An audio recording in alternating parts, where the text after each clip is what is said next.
ఓం శ్రీ మహాగణాధిపతయే నమ. ఓం శ్రీ గురుభ్యో నమ. ఓం నమ శివాయ. మాఘపురాణం 11వ అధ్యాయం మార్కండేయుని వృత్తాంతం గురించి తెలుసుకుందాం.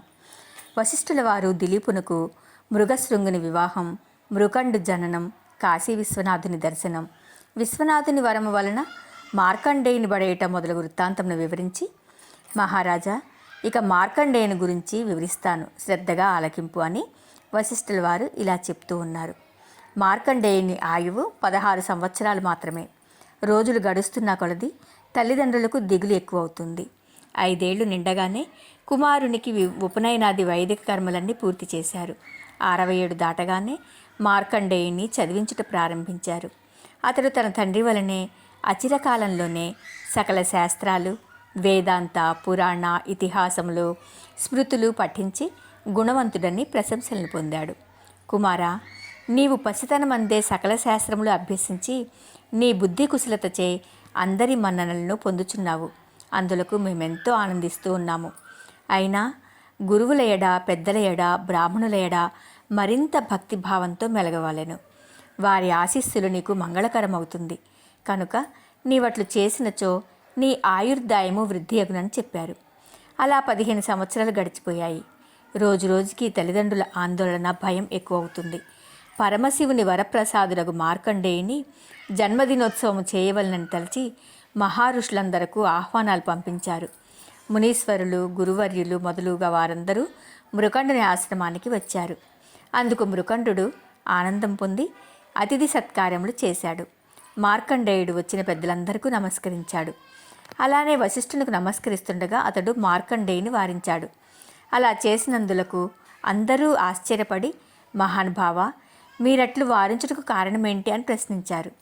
అంత వశిష్ఠుల వారు, ఈ బాలుడు కొద్ది దినముల్లో మరణించగలడు.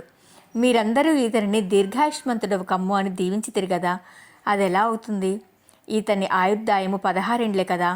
ఇప్పుడు 15వ జన్మదినోత్సవం జరుపుతున్నారు. పరమేశ్వరుడిచ్చిన వరము ప్రకారము ఈతడు 1 సంవత్సరమే జీవించునని పలికారు. అంతవరకు మార్కండేయుని దీవించిన మునీశ్వరులందరూ చాలా విచారించిరి. చిరంజీవివై వర్ధిల్లుమని దీవించినందున వారి వాక్కు అమంగళమగునని బాధపడి, దీనికి మార్గాంతరం లేదా అని వశిష్ఠుల వారిని ప్రశ్నించారు. వశిష్ఠుడు కొంతసేపు ఆలోచించి, మునిసత్తములారా, వినండి. మనమందరము ఈ మార్కండేయుని వెంటబెట్టుకుని బ్రహ్మదేవుని వద్దకు పోవుదాము రండి అని పలికి తమ వెంట ఆ మార్కండేయుని తోడుకుని వెళ్ళారు. మునీశ్వరుల ఆగమనమునకు బ్రహ్మ సంతసించాడు. మునులందరితో పాటు మార్కండేయుడు కూడా బ్రహ్మకు నమస్కరించగా, బ్రహ్మ చిరంజీవిగా జీవించునాయన అని దీవించాడు. అప్పుడు వశిష్ఠ మహర్షి మార్కండేయుని జన్మవృత్తాంతమును బ్రహ్మకు వివరించాడు. బ్రహ్మ కూడా జరిగిన పొరపాటుకు విచారం వెలుబుచ్చి కొంత తడవాగి, భయపడకు అని మార్కండేయుని దగ్గరకు చేరదీసి, పరమేశ్వరుడు ఈ బాలుని దీర్ఘాయుష్మంతునిగా చేయునుగాక అని తన మనస్సులో శివుని ధ్యానించెను. అంతటా మునుల వంక చూచి, ఓ మునులారా, మీరు పోయిరండు, ఈతనికి ఏ ప్రమాదము జరగనేరదని పలికి, వత్స మార్కండేయ, నీవు కాశీక్షేత్రమునకు పోయి విశ్వనాథుని సేవించుచుండుము. నీకు ఏ ఆపద కలగదు. కనుక నీవట్లు చేయుము. మార్కండేయుడు గృహమునకు వచ్చి తల్లిదండ్రులకు నమస్కరించి కాశీ విశ్వనాథుని సేవించి వచ్చేదను అనుజ్ఞ ఇమ్మని కోరగా, మృకండు అతని భార్యయు కొడుకు యొక్క ఎడబాటునకు కడుంగడు దుఃఖించిరి.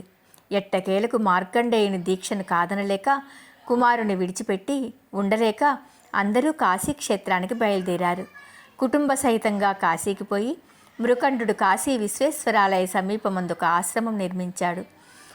మార్కండేయుడు సదా శివధ్యానపరులై రాత్రింబవళ్ళు శివలింగము కడనే ఉండెను. 16వ ఏట ప్రవేశించెను. మరణ సమయము ఆసన్నమైనది. యముడు తన భటులతో మార్కండేయుని ప్రాణములు కొని తెమ్మని ఆజ్ఞాపించెను. యమభటులు మార్కండేయుని ప్రాణములు కొనిపోవుటకు శివ సన్నిధిని ధ్యానము చేసుకొంచున్న మార్కండేయుని కడకు వచ్చేసరికి భటులు ఆ సమీపమందు నిలవలేకపోయారు. కాలపాశము విసురుటకు చేతులు ఎత్తలేకపోయారు. మార్కండేయుని చుట్టూ మహా తేజస్సు ఆవరించింది. ఆ తేజస్సు యమభటులపై అగ్నికణముల వలె బాధించెను. ఆ బాధకు ఓర్వలేక భటులు పోయి జరిగిన వృత్తాంతమును యమునకు ఎరిగించగా, యముడు ఆశ్చర్యపడి తానే స్వయంగా మార్కండేయునిపై కాలపాసము విసిరెను. మార్కండేయుడు కనులు తెరిచి చూసేసరికి యముడు తన ప్రాణమును తీసుకుపోవా సిద్ధముగానుండగా మార్కండేయుడు భయపడి శివలింగమును కౌగిలించుకొని ధ్యానించేసరికి కైలాసవాసులకు పార్వతీపతి తన భక్తుని ఆక్రందన వినిపించేసరికి మహారౌద్రాకారముతో శివలింగమును చీల్చుకుని వచ్చి త్రిశూలముతో యమును సంహరించి మార్కండేయుని రక్షించెను. యముడు చనిపోవుటకు అష్టదిక్పాలకులు బ్రహ్మాది దేవతలు వచ్చి శివుని అనేక విధములా ప్రార్థించి జటాధారి కోపమును చల్లార్చి, మహేశ, యముడు తన కర్తవ్యమును నెరవేర్చినాడు. తన వరప్రసాదులకు మార్కండేయుని 16 ఏండ్లు మాత్రమే కదా ఆయువునిచ్చితిరి. అతనిని ఆయువు నిండిన వెనుకనే కనుకనే యముడు ప్రాణములు తీయటకు వచ్చెను. మార్కండేయుని చిరంజీవిగా చేసితిరి. అందులకు మేము ఎంతో ఆనందించుచున్నారము. కానీ ధర్మపాలన నిమిత్తము యముడు లేకుండుట లోటు కదా. కనుక మరల యముని బ్రతికించుడని ఇంద్రుడు వేడుకొనెను. అంత ఈశ్వరుడు యముని బ్రతికించి, యమ, నీవు నా భక్తుల దరికి రావలదు సుమా అని పలికి అంతర్ధానమయ్యను. పరమశివుని దయవలన తన కుమారుడు దీర్ఘాయుష్మంతుడైనందులకు మృకండు మిక్కిలి సంతోషించి తాను చేసిన మాఘమాస ఫలమే తన కుమారుని కాపాడినది అని మాఘమాస ప్రభావం లోకులందరికీ చెప్పుచుండెను. ఓం నమః శివాయ.